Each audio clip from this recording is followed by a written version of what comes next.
Apa yang kamu lakukan dari ibadah-ibadah di dunia, apa yang kamu lakukan dari kehidupanmu di dunia ini dibayar hanya sekedar dengan dunia, sedekah dibayar Allah dengan rezeki yang berlipat ganda, tahajud dibayar Allah dengan dapat jodoh atau suami yang semakin sayang.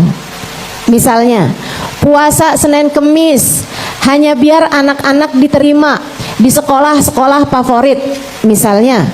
Saudaraku sekalian yang saya muliakan, semua itu begitu kamu masuk ke dalam alam kuburmu menjadi sia-sia belaka. Jangan sampai kita termasuk di antara orang yang mengerjakan segala sesuatu di dunia, niatnya hanya untuk mendapatkan dunia, begitu masuk kubur kita menyesal karena ternyata tidak ada keridhaan Allah yang berhasil kita capai. Kalau yang kamu kerjakan di dunia hanya untuk mendapatkan dunia, lantas dengan apa kamu masuk ke dalam alam kuburmu nantinya? Kalau semua yang kamu lakukan di dunia hanyalah untuk mendapatkan kesenangan-kesenangan dunia, nama baik di dunia, ketika kamu masuk ke dalam alam kuburmu nanti, bekal manakah yang akan kamu bawa pada saat itu?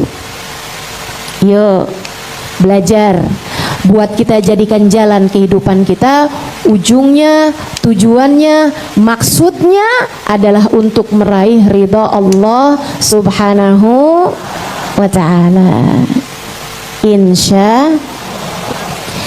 Gimana nih caranya mau nyari ridha Allah Subhanahu wa ta'ala? Saudaraku sekalian yang saya muliakan, yang pertama, biar gampang inget-ingetnya saya pakai angka, karena ibu-ibu tuh kan 1, 2, 3. Resep masakan aja kan yang diinget-inget 1 bawang, 2, 3 gitu ya, biar gampang ingetnya. Yang nomor 1, kalau kamu mau nyari ridha Allah Subhanahu wa ta'ala, ridha Allah itu Allah letakkan dalam ketaatan kepadanya. Sayyidina Ali Zainal Abidin Ibn Husain bin Fatimah bintun Nabi sallallahu alaihi wasallam mengatakan, la tahtakiranna minat ta'ati syai'a la'alla fihi ridha. Jangan remehkan ketaatan, sekecil apapun taat tersebut, siapa tahu di sana terdapat keridhaan Allah. Kita nih Bu, Kak, Dek, tiap ada peluang kebaikan kerjain aja. Tiap ada kesempatan berbuat baik kerjain aja. Kita tidak pernah tahu amal ibadah mana yang diterima di sisi Allah. Kita tidak pernah tahu amal ibadah mana dari kita yang diterima di sisi Allah. Jangan remehkan taat, sekecil apapun ketaatan tersebut. Kadang Allah cinta, ridho kepada seseorang di antara kita bukan karena perbuatan-perbuatan ibadah besarnya, akan tetapi misal ada di antara kita seorang istri yang selalu tersenyum kepada suaminya di saat suaminya sedang memberi dia, ataupun bahkan di saat suaminya sedang tidak bisa memberi kepadanya nafkah, rezeki misalnya gitu. Suaminya lagi susah sekalipun dia senyum lebar sama suaminya. Bisa jadi Allah ridho kepada seorang perempuan karena akhlak mulianya tersebut. Kita tidak pernah tahu. Saudaraku sekalian yang saya muliakan, ada salah satu cerita diceritakan guru saya Hubabah Maryam bintul Habib Muhammad bin Abdullah Al-Haddar almarhumah. Beliau sudah meninggal dunia, istri dari seorang ulama besar di Madinah, Habib Zain bin Smith. Kita doakan Habib Zain, mudah-mudahan Allah panjangkan umurnya, Allah sehatkan badannya, mudah-mudahan Allah betahkan hidupnya di dunia sehingga beliau terus dapat mendoakan para murid-muridnya insyaallah. Teman-teman sekalian, Hubabah Maryam satu waktu bercerita ketika beliau datang ke Indonesia. Semasa hidup beliau beberapa kali saya selalu menerjemahkan kajian-kajian beliau. Ada seorang perempuan dimandikan jenazahnya, meninggal dunia, perempuan dimandikanlah jenazahnya. Saat dia dimandikan tersebut, tiba-tiba aja dia tertawa. Tertawanya bukan tertawa mengerikan ala-ala kuntilanak gitu, enggak begitu ya gitu, tapi tertawa seneng, tertawa seperti tidak menyangka gitu, tertawa geli gitu, tertawa karena tidak menyangka terjadi seperti itu, kayak yang gitu. Yang memandikan jenazah ini heran ngelihat ada orang dimandikan kok malah tertawa. Jadi dia pun berdoa, karena orangnya berani nih ya. Kalau saya yang mandikan jenazah, saya sepertinya tidak berani minta doa seperti itu. Dia berdoa, aqsamtu 'ala Allah illa an tukhbiruni lima dhahikta. Dia bilang, saya minta kepada Allah, kamu harus kasih tahu saya kenapa kamu tertawa. Penasaran, kenapa kok kamu mandikan tertawa? Kamu harus kasih tahu saya. Doanya diijabah, malam harinya dia bermimpi. Orang yang tadi pagi dimandikan itu, dalam mimpinya, dalam keadaan yang sangat berbahagia, dia tanya, dia bilang, waktu kamu saya mandikan tadi pagi, tiba-tiba saja kamu tertawa. Kenapa gitu? Perempuan tersebut bercerita, saya itu setiap pagi bersedekah dengan separuh sarapan saya. Bukan orang mampu, orang yang hidup sangat terbatas, tapi dia kalau bikin sarapan double dua. Dia hidup sendirian sebatang kara. Nah, dia bikin sarapan tuh misalnya nasi untuk 2 piring, kemudian lagi lauknya masing-masing 2 gitu ya, tempe sepotong taruh tempat dia, tempe sepotongnya lagi taruh di piring satunya lagi, terus seperti itu, semuanya dibagi 2. Dia bilang, saya akan keluar rumah pagi hari tersebut, sebelum saya sarapan, saya akan kasihkan 1 piring sarapan saya itu untuk orang miskin pertama yang lewat depan rumah saya. Ini ntar ada tukang sayur, tanyain, ada sarapan belum Pak? Ada tukang sampah, tanyain, ada orang jualan cendol, jualan apa aja gitu, diberikan separuh sarapannya. Dan itu berlalu bertahun-tahun lamanya. Satu waktu saya keluar rumah, nggak ada orang lewat depan rumah saya. Saya tungguin 10 menit, 15 menit, nggak ada yang lewat. Nggak ada orang yang kelihatan tidak mampu lewat depan rumah saya. Sampai saya lihat seekor anak keledai. Dia lagi mengais-ngais tempat sampah. Saya pun kemudian memberikan separuh sarapan saya tersebut kepada seekor anak keledai. Sambil saya bilang, ya Allah, ini kan juga makhlukmu. Dia nyari-nyari makanan di tempat sampah, dia lapar, ya Allah, jadikanlah ini sedekahku pagi hari ini. Diberikan kepada seekor anak keledai tersebut. Dia bilang, ketika kamu memandikan saya, diajukan kepada saya amal perbuatan saya selama hidup, ibadah-ibadah saya, alhamdulillah diterima Allah, alhamdulillah Allah ridhoi saya, dan yang nomor 1 yang menjadi penyebab Allah ridho kepada saya adalah sedekah saya kepada seekor keledai. Saya pun tertawa geli karenanya, sebab saya sama sekali tidak menyangka bahwa dari begitu banyak hal, ternyata yang diterima Allah dari saya adalah sedekah saya kepada seekor anak keledai. Kita tidak pernah tahu amal ibadah kita yang mana yang diterima di sisi Allah Subhanahu wa ta'ala. Maka jangan pernah remehkan kebaikan sekecil apapun itu. Apa yang bisa kamu lakukan, apa yang bisa kamu perbuat, perbuatlah. Jadi sekalian yang saya muliakan, demikian pula dengan para ulama-ulama. Kita ada banyak di antara mereka yang mendapatkan pahala yang luar biasa, dapat ridho Allah Subhanahu wa ta'ala karena perbuatan baik yang telah dia lakukan. Sebutlah Uwais Al-Qarni, itu orang luar biasa sekali teman-teman sekalian, adalah khairut tabi'in, sebaik-baik tabi'in. Sebab walaupun dia tidak pernah berjumpa dengan Nabi Muhammad, akan tetapi Nabi Muhammad pernah menceritakannya kepada para sahabatnya. Kata Nabi, rubba as'as aghbar law aqsama 'ala Allahi la abarra. Terkadang ada orang dekil, dekumal, kelihatan lusuh, kelihatan nggak mampu, kelihatan nggak punya. Orang yang diusir, madfu'un bil abwab. Kalau datang ke rumah orang tidak dibukakan pintu, lau aqsama 'alallahi la barra. Kalau dia berdoa meminta kepada Allah, Allah malu untuk tidak mengijabah doanya. Para sahabat nanya, "Hat rajulan minhum." Berilah kami contoh wahai Rasul yang seperti itu tuh siapa? Nabi menjawab, "Dzaka Uwais Al-Qarni." Yang seperti itu adalah Uwais Al-Qarni. Sahabat tanya lagi, "Wa ma Uwais ya Rasulullah?" Uwais itu nama apa Rasul? Nama kotakkah? Nama sekumpulan orangkah? Kata Nabi Muhammad, "Rajul." Adalah nama seorang laki-laki. Innahu kana barran bi ummi. Dia adalah seorang yang sangat berbakti kepada ibunya. Uwais punya banyak amal soleh, teman-teman. Uwais punya banyak kebaikan-kebaikan. Akan tetapi Allah ridho kepada Uwais, Allah cinta kepada Uwais karena baktinya Uwais kepada ibunya. Seperti apa baktinya Uwais kepada ibunya? Sehingga sekalian yang saya muliakan, Uwais itu udah nggak punya bapak dari sejak kecil. Maka Uwais tinggal bersama ibunya, 2 orang ini aja, ibu sama anak nih, berduaan. Sampai satu waktu di saat Uwais masih umur belasan tahun, ibunya sakit keras, nggak bisa ngapa-ngapain di atas tempat tidur. Mungkin kalau orang zaman sekarang kayak semacam lumpuh atau stroke gitu.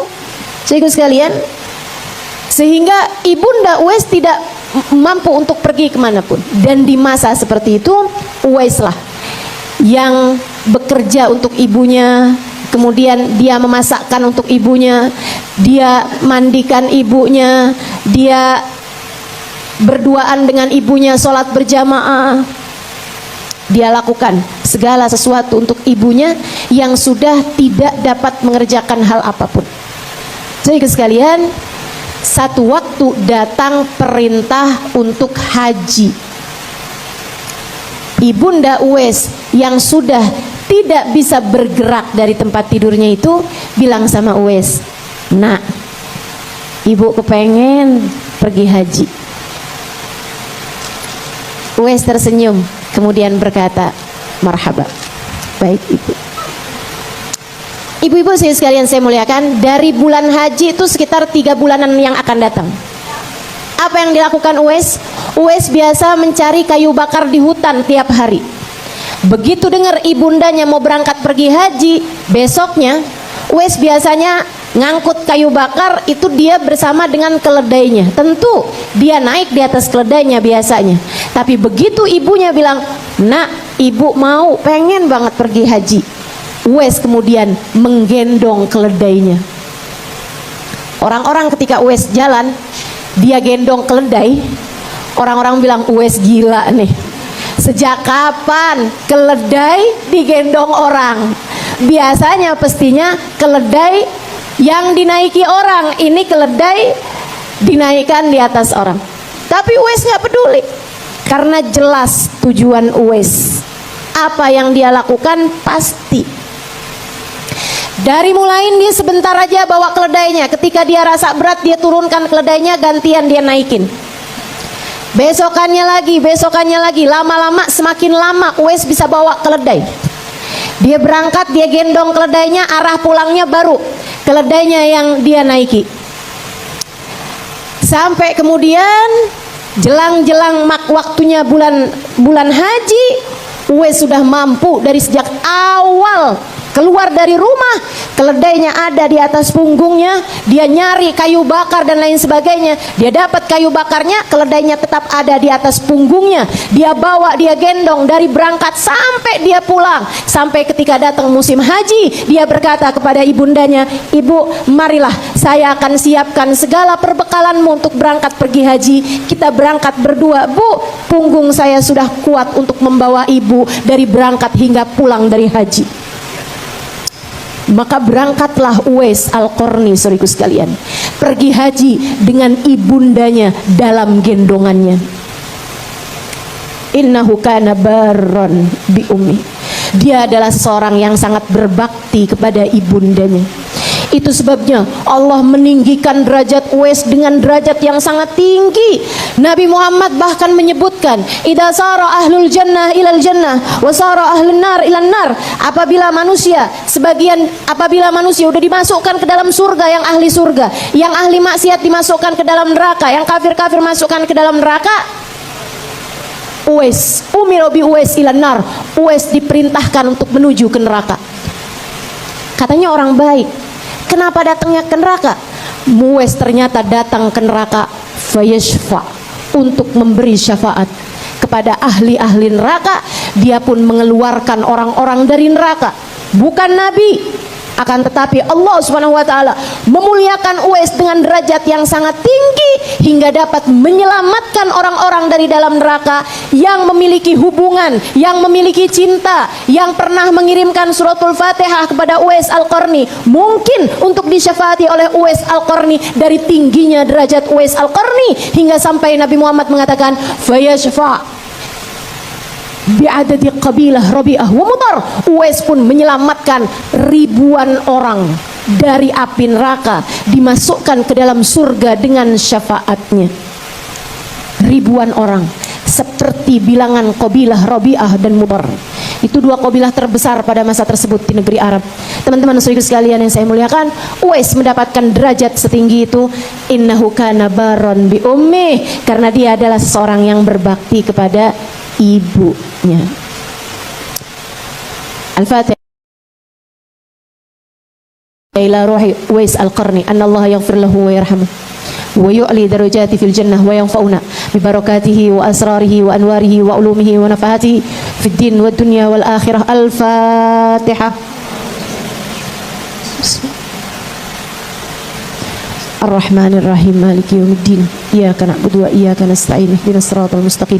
Siratal ladzina an'amta 'alaihim ghairil maghdubi 'alaihim waladdallin. Amin. Saya mengajakmu membaca Fatihah barusan ini, siapa tahu ada di antara kita yang tidak selamat di hari akhirat.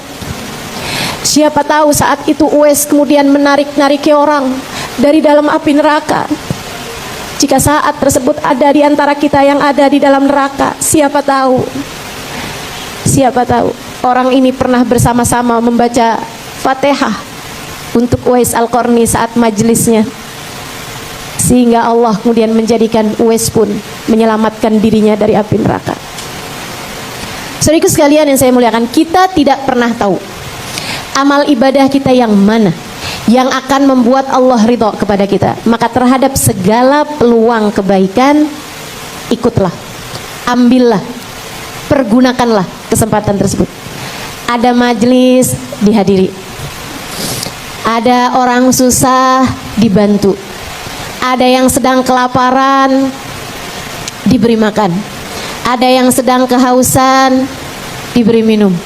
Ada korban bencana alam, pakaiannya semuanya hanyut, terbawa banjir, dibantu. Ada yang tidak mengerti ilmu pengetahuan, diajarkan. Apapun aja kebaikan yang bisa kita lakukan, laksanakanlah.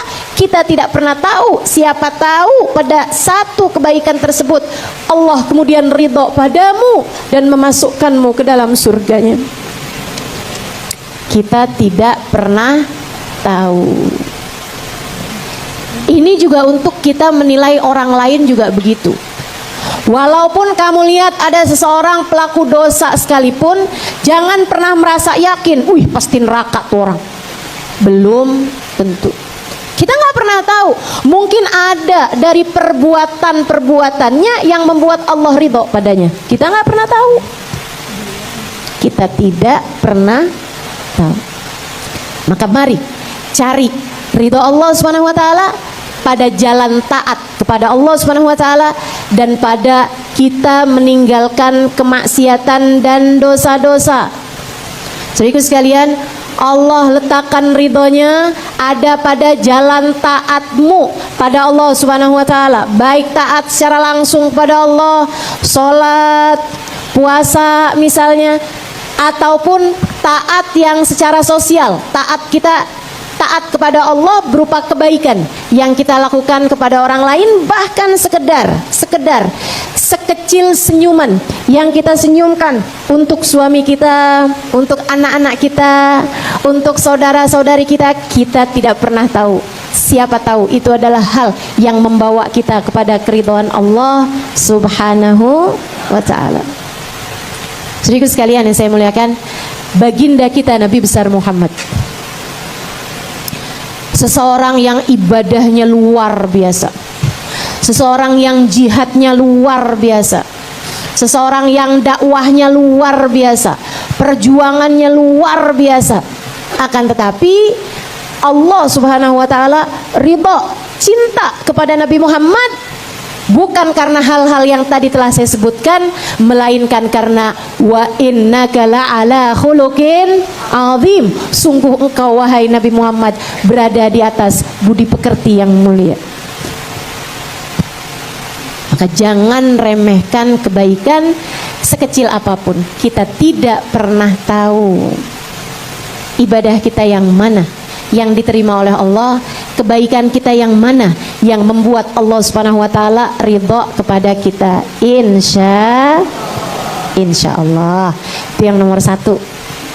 Allah Subhanahu wa ta'ala meletakkan keridhaannya ada pada jalan taat, ada pada jalan kita melaksanakan perintah Allah dan kita meninggalkan larangan-larangan Allah Subhanahu wa ta'ala.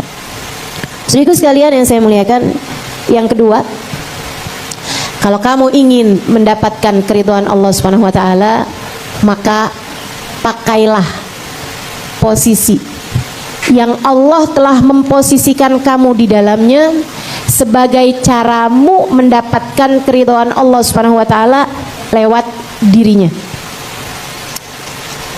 Kalau kamu adalah seorang anak, Allah jadikan keridhaan Allah ada pada keridhaan orang tuamu. Carilah itu.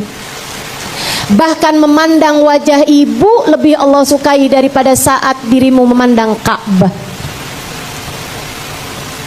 Padahal memandang Ka'bah sekali, ada dalam hadis bahwa siapa yang memandang Ka'bah sekali dengan pandangan penuh penghormatan seperti beribadah 1 tahun lamanya.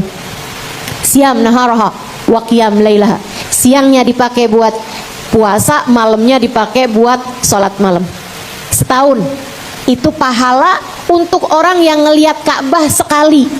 Makanya ada seorang kiai ketika pertama kali datang ke Mekah, begitu nyampe depan Ka'bah dia merem-melek. Pejam terbuka matanya. Muridnya nanya, santri nanya, "Kiai kelelipan?" "Enggak." "Tapi kok Kiai matanya kayak begitu?"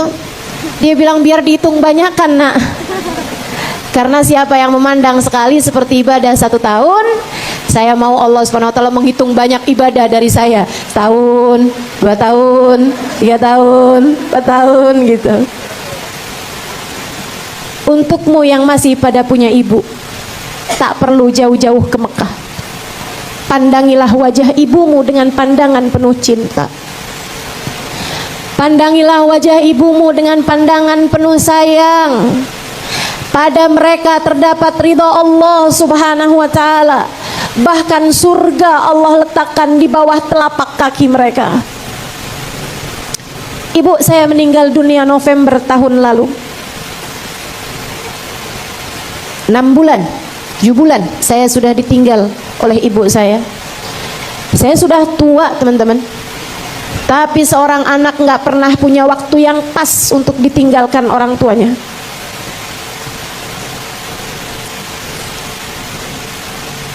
Semoga saya termasuk di antara anak yang diridhoi orang tua saya. Saya yakin orang tua saya meridhoi anak-anaknya, bukan karena anak-anaknya adalah anak-anak yang Masya Allah, bukan. Akan tetapi karena saya yakin orang tua saya adalah orang dengan kelapangan hati yang mudah untuk meridhoi anak-anaknya. Meskipun begitu, ketika sudah tidak lagi punya ibu, penyesalan saya yang terbesar adalah saya kehilangan banyak waktu. Saya tidak lagi punya waktu untuk bisa memandang wajah Umi dengan pandangan penuh sayang. Tidak ada lagi tangan yang bisa saya pegang. Tidak ada lagi bahu ataupun pangkuan tempat saya biasa bersandar. Maka meskipun saya ridho terhadap apapun keputusan Allah, saya sampaikan ini kepadamu yang pada punya ibu, ternyata ditinggalkan oleh ibu, sesuatu yang sangat menyedihkan sekali. Ternyata sesuatu yang tidak bisa kita beli adalah waktu kita bersama dengannya. Saya ridho, saya hanya rindu untukmu yang masih pada punya ibu. Saudaraku sekalian yang saya muliakan, orang tuamu Allah jadikan keridhaan Allah terletak pada keridhaan mereka. Pandangilah wajahnya dengan pandangan penuh cinta. Ibumu, ayahmu, saya yakin bukanlah seseorang yang sempurna, akan tetapi mereka menyayangimu dengan sempurna.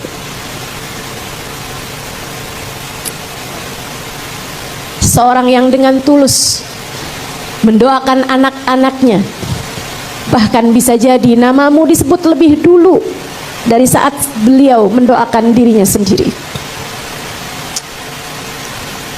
Saudaraku sekalian saya muliakan, carilah ridha Allah pada keridhaan orang tuamu. Para istri, carilah ridha Allah ada pada keridhaan suamimu. Sebab Allah SWT menjadikan kunci surga seorang istri bagaimanapun ada pada diri suaminya. Jangan sampai kamu jadi seorang yang menyesal. Kapan menyesalnya? Entah ketika dia meninggal dunia atau ketika kamu duluan meninggal dunia, sementara kamu belum menjadi seseorang istri yang mendapatkan keridhaan dari suaminya. Tiap kali bahas suami, saya selalu teringat hadisnya baginda Nabi besar Muhammad sallallahu alaihi wasallam kepada seorang perempuan.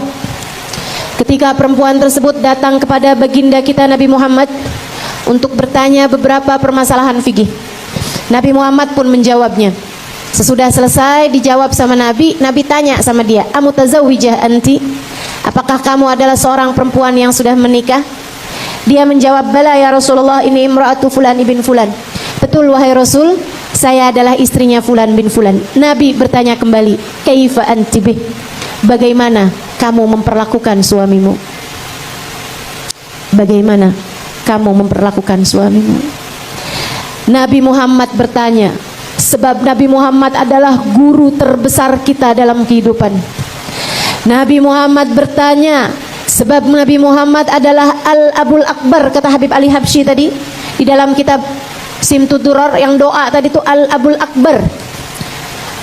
Nabi Muhammad adalah ayah kita yang terbesar. Nabi Muhammad sangat peduli kepada keadaan-keadaan kita, saudaraku sekalian. Karenanya Nabi bertanya kepada perempuan ini, sebagaimana Nabi pun juga mungkin untuk bertanya hal yang sama kepada kita kalau saja kita berjumpa dengan Nabi Muhammad. Nabi akan juga bertanya yang sama, bagaimana kamu memperlakukan suamimu? Dia pun menjawab, ya Rasulullah, saya menjadikan suami saya di atas mata dan kepala saya. Saya junjung tinggi suami saya, wahai Rasul. Saya taat padanya kepada sesuatu selagi saya mampu melaksanakannya. Dan saya meminta maaf padanya untuk sesuatu yang tidak saya sanggup melaksanakannya. Saya hormati dia dan saya tidak menyia-nyiakannya, wahai Rasulullah. Siapa di antara kita yang kalau Nabi bertanya, wahai para istri, siapa di antara kita yang kalau Nabi bertanya padanya, bagaimana kamu memperlakukan suamimu, ia dengan bangga berkata seperti yang disampaikan sahabat perempuan ini? Ataukah kita akan menangis kemudian menjawab, ya Rasulullah, doakan saya, sebab ternyata saya belum menjadi istri yang solehah bagi suami saya. Saudaraku sekalian, Ketika dia menjawab seperti itu, Nabi tersenyum lebar sekali. Nabi senang, Nabi bangga sama umatnya yang perempuan dan dia solehah kepada suaminya. Nabi nggak tanya, suami kamu kayak gimana sama kamu? Enggak, Nabi nggak nanya. Dan kamu pun juga dapat membayangkan hal yang sama. Kamu jangan berpikir bahwa kalau saya ketemu sama Nabi, saya bisa mengadukan suami saya kepada Nabi. Nabi tidak akan bertanya tentang bagaimana suamimu padamu. Nabi hanya akan bertanya, bagaimana kamu memperlakukan suamimu. Nabi akan bertanya kepada kaum laki-laki, bagaimana kamu memperlakukan istrimu. Akan tetapi Nabi kepadamu hanya akan bertanya, bagaimana kamu memperlakukan suamimu. Sebab kita tidak akan dihisab atas apa yang orang lain lakukan terhadap kita. Kita hanya akan dimintai pertanggungjawaban atas bagaimana sikap kita kepada orang lain. Saudara sekalian, Nabi tersenyum bangga kepada umatnya, istri yang solehah. Nabi tersenyum bahagia kepada umatnya yang perempuan yang mampu memposisikan posisi yang Allah letakkan dia di sana sebagai caranya untuk mendapatkan ridha Allah Subhanahu wa taala. Nabi pun berkata padanya, "Fanduri ilaih fa innama huwa jannatuki wa naruki." Perhatikan betul bagaimana caramu memperlakukan suamimu, sebab ia adalah jalan surga bagimu ketika kamu memuliakannya, dan jalan neraka bagimu ketika kamu menyia-nyiakan dan merendahkan dia. Para istri, suamimu adalah jalan surgamu. Hati-hati, perhatikan bagaimana caramu memperlakukan suamimu. Jangan biarkan kata-kata kasar keluar dari lisanmu. Untukmu yang ingin di akhirat berjumpa dengan Nabi Muhammad dan Nabi Muhammad ridha kepadamu, untukmu yang di hari akhirat ingin berjumpa dengan Sayyidah Fatimah, ingin berjumpa dengan Sayyidah Khadijah, ingin berjumpa dengan Sayyidah Aisyah. Mereka perempuan-perempuan salehah adalah perempuan yang selalu membahagiakan suaminya, memperlakukan suaminya dengan penuh rasa hormat, rasa cinta. Kalau kamu durhaka pada suami, kalau kamu kerjaannya marah-marah mulu sama suami, kalau kamu selalu merendahkan dia, menganggap dia seperti tidak becus dalam menjadi seorang suami, kalau kamu selalu menghina-hina dia, bagaimana mungkin kamu akan layak untuk bersanding, untuk berada di belakang perempuan-perempuan solehah di hari akhirat nanti? Jika kamu ingin di akhirat nanti ada di belakang orang-orang mulia, maka jadilah seorang istri yang mulia. Istri yang mulia akan mampu memuliakan suaminya, siapapun suaminya. Sementara seorang perempuan yang hina akan selalu menghina suaminya, siapapun suaminya. Mari belajar untuk menjadi seorang istri yang solehah, agar kita selalu berada dalam jalan ridha Allah Subhanahu wa ta'ala, agar kita meraih ridha Allah Subhanahu wa ta'ala, agar kita mendapatkan pandangan kasih sayang dari Allah Subhanahu wa ta'ala. Ustazah udah terlanjur, saya sering sekali nyakitin hati suami. Soalnya suami saya tuh juga nggak soleh-soleh banget juga, Ustazah. Bagaimana mungkin saya mau jadi kayak Khadijah kalau suami saya nggak kayak Nabi Muhammad? Saya susah mau jadi kayak Sayyidah Fatimah, suami saya nggak kayak Sayyidina Ali. Saudara sekalian, Allah kasih contoh dalam Al-Quran, seorang istri yang punya suami Nabi, tapi emang dasar perempuannya nggak benar. Walaupun suaminya seorang nabi, ia tetap durhaka kepada Allah, ia tetap durhaka kepada suaminya, maka dia pun menjadi di antara yang Allah Subhanahu wa ta'ala celakakan dan hancurkan. Istrinya Nabi Nuh punya suami nabi, manusia paling soleh pada zamannya. Ketika Allah Subhanahu wa taala menenggelamkan kaumnya Nabi Nuh, istrinya di antara yang tenggelam tersebut.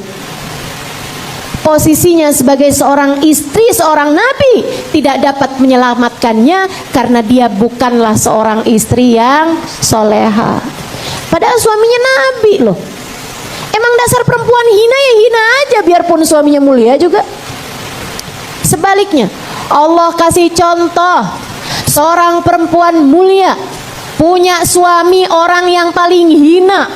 So ikut sekalian yang saya muliakan, bukan hanya hina karena durhaka kepada Nabi ataupun durhaka kepada Allah, nggak main-main, nggak tanggung-tanggung, dia bahkan mengaku dirinya sebagai Tuhan. Namanya Fir'aun. Istrinya seorang perempuan solehah, seorang perempuan beriman kepada Allah, seorang perempuan yang menjadikan dirinya sebagai hamba Allah, berada dalam jalan Allah, mencari ridha Allah Subhanahu wa taala. Hidupnya pun bercahaya dengan keimanan. Maka meskipun suaminya Fir'aun, ia tetap dapat menjadi seorang perempuan yang mulia, calon-calon penghuni surga, peraih ridha Allah Subhanahu wa taala. Jadi tiap kali hatimu bilang, ya gimana saya mau jadi istri solehah, suami saya kayak begini, sampaikan pada hatimu, suamimu bukanlah seorang nabi, suamimu memang bukanlah seorang waliullah, bukanlah seorang ulama, bukanlah seorang yang sangat dekat dengan Allah Subhanahu wa taala. Tapi kan suamimu juga nggak Fir'aun amat. Wahai hati, belajarlah dari Asia. Wahai hati, ingatlah pesan Allah untuk terus berusaha menjadi istri yang solehah, siapapun suamimu itu. Insya cari ridho Allah Subhanahu wa taala pada diri suamimu. Posisimu sebagai seorang istri, jadikanlah posisimu tersebut sarana mencari keridhaan Allah. Kamu jadi anak, pakailah posisimu mencari keridhaan Allah lewat baktimu kepada kedua orang tuamu. Dan kalau kamu sebagai seorang ibu, pergunakanlah posisi tersebut untuk mencari keridhaan Allah Subhanahu wa taala dengan mendidik anak-anakmu, menjadikan mereka sebagai hamba-hamba mulia di sisi Allah, menjadikan mereka sebagai umat yang layak dibanggakan di hadapan baginda Nabi besar Muhammad sallallahu alaihi wa ala alihi wa sahbihi wasallam. Anak yang solehah akan menjadi penyebab, anak yang soleh banyak yang menjadi penyebab orang tua mendapatkan ridha Allah Subhanahu wa taala. Saudaraku sekalian yang saya muliakan, akan saya ceritakan kepadamu kisah dari Sayyidina Ibn Iyad alaihi ridwanullah, Fudail bin Iyad alaihi ridwanullah, seorang ulama terkemuka pada zamannya. Dulunya seorang soleh, seorang waliullah pada zamannya, akan tetapi dulunya dia adalah seorang perampok, seorang pembunuh, bahkan seorang yang sangat bengis kepada orang lain. Saudaraku sekalian, Fudail bin Iyad alaihi ridwanullah. Fudail ini ceritanya, ini cerita sangat menarik nih. Ibu-ibu jangan kengantukan didongengin. Fudail bin Iyad, perampok besar. Pokoknya kalau ada orang bawa dagangan kafilah itu dirampok sama Fudail, orang pada takut semua. Preman terbesar, mafia terbesar pada zaman tersebut. Satu waktu dia lagi ngerampok satu rombongan orang. Ada di antara di kafilah tersebut itu seorang bapak-bapak muda ya, yang dia itu pegangin bonekanya. Akhirnya semua barang nih dirampok. Si bapak ini tadi nih pegangin bonekanya, nggak mau dia kasihin. Orang-orang pada heran gitu kan, kenapa sih nih kayak begini nih orang? Sampailah hal itu kepada pimpinan perampok mereka, yaitu Fudail bin Iyad. Dia bilang, Tuan, semuanya udah berhasil kita jarah, semuanya menyerahkan hartanya mereka masing-masing, semuanya udah masuk nih di gudang kita nih, di kafilah kita, kecuali si bapak ini nih sama bonekanya tuh. sama hadiahnya itu, dia bilang dia nggak mau ngasih. Dipanggil sama Fudel, dia bilang, Pak, apa isi boneka Bapak itu? Dia bilang, ya boneka aja gitu. Mungkin Bapak sembunyikan uang di sini apa segala macam gitu, nggak ada. Saya janjikan nggak ada apa-apa di dalamnya. Saya berani jaminkan itu. Terus kenapa Bapak di antara semua barang Bapak boleh kasih uang apa segala macam, tapi yang ini nggak mau Bapak kasih, kenapa? Dia bilang, karena saya punya anak perempuan kecil yang kalau saya pulang dia akan mendekati saya, dia akan memeluk saya, dia akan sangat senang ketika saya pulang dari bepergian. Karenanya setiap kali saya pulang saya akan bawakan hadiah, ikut kepada hadisnya baginda Nabi besar Muhammad SAW. Fudel nanya, emang Nabi ada ngomong apa, Pak? Nabi Muhammad bilang, jangan pulang ke rumah kecuali bawa hadiah untuk anak-anakmu, dan kalau kamu punya anak laki-laki dan perempuan, dahulukanlah anak perempuan mendapatkan hadiahnya. Pada hadis ya teman-teman sekalian. Allah tuh emang cintanya sama kaum perempuan tuh dari mulai kecil luar biasa. Dan karena juga Allah tahu, Nabi Muhammad tahu perempuan itu kan bawa perasaan ya, bahkan dari kecil udah baper gitu kan, terbawa perasaan. Fudel bin Iyad bilang, oh baik kalau begitu. Gimana nih Tuan, kita ambil nggak bonekanya? Nggak usah, biarin. Kesian bapak ini nanti ketemu sama anaknya. Udah biarin aja, kasih pulang bapak ini. Dia pun memperkenankan bapak tersebut pulang. Fudel kepikiran sama hadis itu tadi. Bagus juga ya. Maka Fudel pun nyari perempuan cantik di kampungnya, dipaksa buat nikah sama dia. Sampai perempuan tersebut hamil, nikah bener ini ya, nikah bener, karena dia pengen punya anaknya juga anak bener gitu. Maksudnya bukan zina gitu kan. Dia nikah bener. Habis itu kemudian sampai si perempuan tersebut hamil sampai melahirkan. Ternyata benar melahirkan perempuan. Fudel senang sekali. Habis anaknya melahirkan, kemudian menyusui, istrinya kemudian dia bilang, kamu boleh pilih, mau tetap jadi istri saya atau kamu mau saya ceraikan, saya kasih kepada kamu uang semuanya gitu. Yang penting jangan bawa anak saya pengen punya anak perempuan. Buat dia mengerjakan hadisnya Nabi Muhammad, kalau pulang dari bepergian bawa hadiah.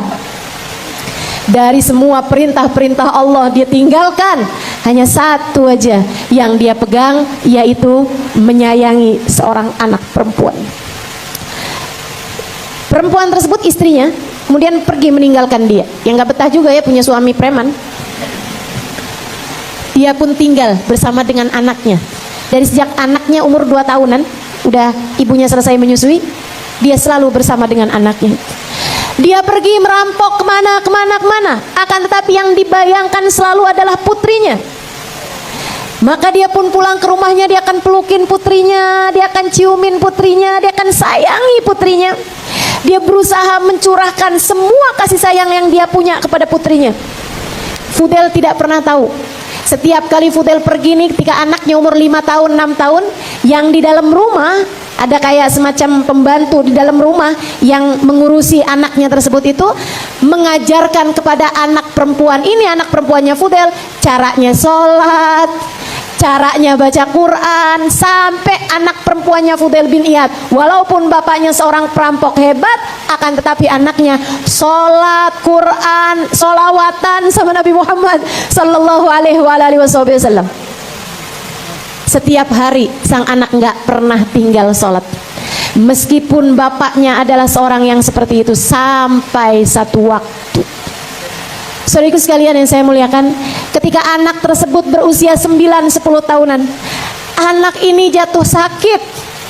Fudel waktu itu tidak sedang dalam pekerjaannya, dia ada di rumah menjaga anaknya, sampai kemudian anaknya meninggal dunia. Fudel putus asa. Ia menghujat Allah Subhanahu wa taala, ya Allah, saya tak pernah punya seseorang yang saya cintai. Saya hanya cinta kepada anak saya, dan sudah saya laksanakan, ya Allah, apa yang kau minta kepada saya, kepada anak saya. Mengapa engkau mengambil anak saya, ya Allah? Fudel pun kembali tenggelam dalam minum-minuman keras. Fudail pun suatu hal yang sudah lama dia tinggalkan karena dia ingin bersama dengan anaknya. Anaknya meninggal dunia. Fudail mabuk-mabukan, Fudail habis-habisan. Bahkan ia pun tak makan, bahkan ia pun tak peduli dengan kesehatannya sampai satu waktu ketika Fudail sedang tertidur. Sesudah lama dia mabuk, dia tertidur, teman-teman saya sekalian, dia bermimpi. Seolah-olah Atan mengejar dia. Atan itu ular yang sangat besar, mengejar dia gitu. Fudail pun lari-lari dalam mimpinya itu menghindari Atan ini tadi. Habisnya Fudail lari-lari, dia pun terus saja melewati hutan-hutan, lembah-lembah menghindari ular yang sangat besar hendak menerkam dia ini. Sampai kemudian di jarak yang sudah dekat dengan ular itu, tiba-tiba dia melihat sebuah jurang. Fudail pun kebingungan antara dia tenggelam ke jurang ataukah dia diterkam oleh ular.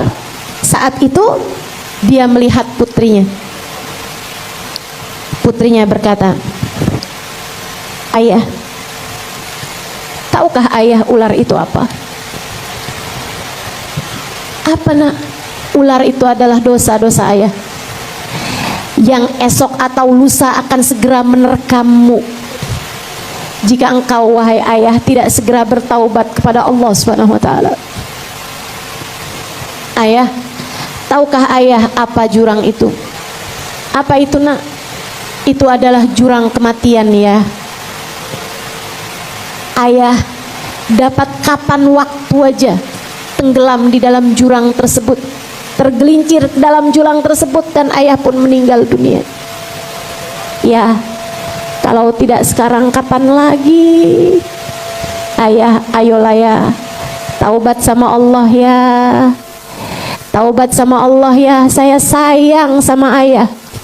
Dan saya tahu ayah sangat menyayangi saya." Dia kemudian bercerita kepada ayahnya. Ayah tahu dalam Quran Allah bilang, "A'udzubillahi minasyaitonirrajim.